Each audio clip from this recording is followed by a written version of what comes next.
बच्चों, 100 शब्द प्रति मिनट गति का डिक्टेशन दे रहा हूँ। इस डिक्टेशन से पूर्व आपको बताना चाहूँगा, जो बच्चे रिपोर्टर की तैयारी कर रहे हैं या स्टेनोग्राफर की तैयारी कर रहे हैं, अगर वो एडवांस कोर्स लेना चाहें तो वो ले सकते हैं। पेड कोर्स होगा।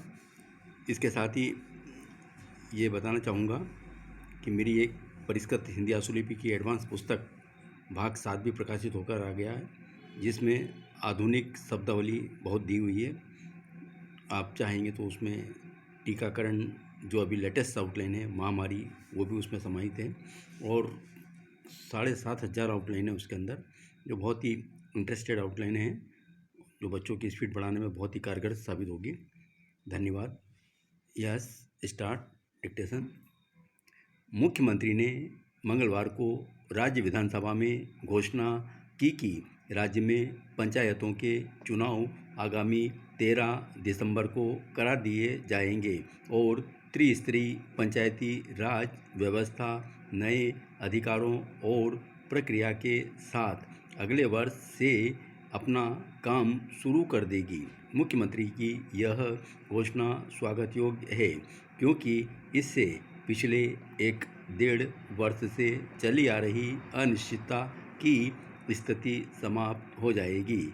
मुख्यमंत्री ने यह भी घोषणा की है कि पंचायती राज संस्थाओं का स्वरूप इस ढंग से बदला जाएगा जिससे सत्ता का विकेंद्रीकरण हो और ग्रामीण विकास में पंचायतों की भूमिका महत्वपूर्ण हो। उनका यह भी कहना था कि नए कानून में ग्राम सभा को इतना सक्षम बनाया गया है कि विकास की ज़रूरतों से लेकर हिसाब किताब तक हर एक काम पर ग्राम सभा की स्वीकृति लेना जरूरी होगा। सन 1959 में राजस्थान में पंचायती राज व्यवस्था शुरू हुई थी, जिसका उद्देश्य ग्रामीण क्षेत्रों के विकास में जनता को भागीदार बनाना था। लेकिन उसके बाद इन संस्थाओं के प्रति राजनीतिक व प्रशासनिक सत्ता का जैसा उपेक्षापूर्ण रवैया रहा, उससे ये संस्थाएं न केवल पंगु बन गई, बल्कि चुनाव प्रणाली की वजह से गांव-गांव और ढाणी-ढाणी में राजनीतिक विकृतियां, गुटबाजी ही पनपी हैं और विकेंद्रीकरण की यह व्यवस्था बेकार साबित हुई और जनता में विकास कार्यों में भागीदारी की बात तो दूर रही, ग्रामीण विकास की गति ही धीमी पड़ गई। राज्य सरकार ने पंचायती राज संस्थाओं के कार्यकाल को 3 वर्ष से बढ़ाकर 5 वर्ष कर दिया है। पंचायतों का क्षेत्रफल छोटा करने व त्रिस्तरीय पंचायत राज संस्थाओं के अधिकारों की स्पष्ट व्यवस्था की गई है।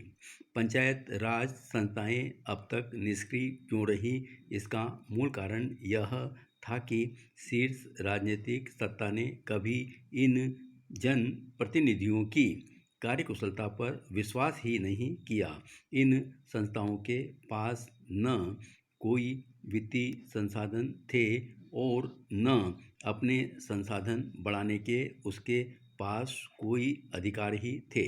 पिछले 33 वर्षों में पंचायती राज व्यवस्था ने ग्रामीण आर्थिक विकास की दिशा में कोई महत्वपूर्ण योगदान दिया हो, ऐसे नहीं लगता। जब तक इन संस्थाओं के अधिकारों और दायित्वों को स्पष्ट नहीं किया जाएगा, चुनाव होने के बावजूद वे सक्रिय हो पाएंगी, इसमें संदेह ही बना रहेगा। आज आवश्यकता इस बात की है कि शीर्ष राजनीतिक सत्ता अपने अधिकारों में कटौती करने को तैयार रहे और नौकरशाही को जनप्रतिनिधियों पर हावी न होने दे। मुख्यमंत्री का यह कहना तो सही है कि अब ग्राम पंचायतों को अपने संसाधन खुद जुटाने होंगे और विकास के काम में बराबर की भागीदारी निभानी होगी। केवल सरकारी सहायता के बल पर न तो ग्राम पंचायतें चल सकती हैं और न विकास ही हो सकता है। लेकिन प्रश्न यह उठता है कि ग्राम पंचायतों के पास वित्तीय संसाधन जुटाने के अधिकार होने चाहिए और आज की केंद्रित अर्थव्यवस्था में जनता पर और ख़ास तौर से गरीब ग्रामीणों पर विकास के नाम पर कितना और आर्थिक बोझ लादा जा सकता है। धन्यवाद।